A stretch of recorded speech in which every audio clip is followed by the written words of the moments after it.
Hello, magandang araw sa lahat. So kami po ngayon ay nasa school ulit ni Timothy. At ayun nga po ay na-late po kami ng mga ilang minutes, and after that is pina-check agad namin ang kanyang assignment, and dumating din pala yung kaklase niya at nag-celebrate ng kanyang birthday doon sa room. And after ng kainan is we are going kaagad. Syempre tapos na yung klase. Busog na rin ang mga person. And after that is nag-aantay na ako sa waiting doon sa labasan ng aking grade 2. At dahil nga medyo masama ang panahon, so pumasok na ako sa school, and naglilinis kami ni Mami Vilma ng garden.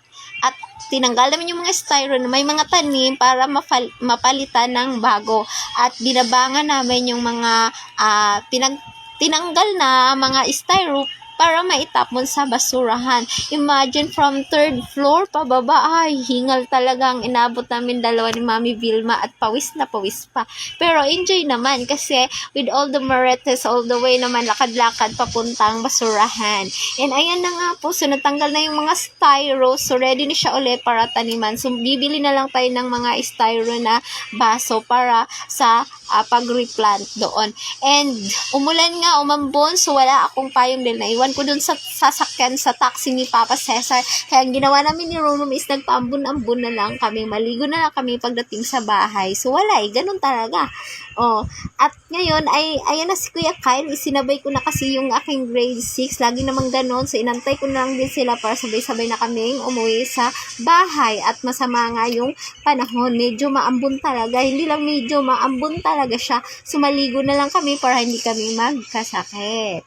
And habang nag-aantay kami kay Kuya Vince, dahil si Kuya Vince ngayon matagal lumabas sa room niya, ay palaro-laro na muna si Rom.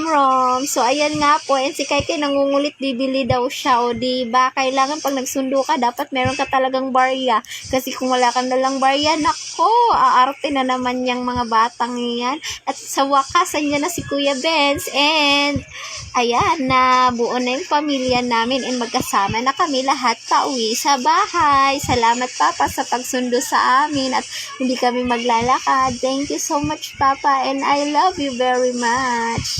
That's all.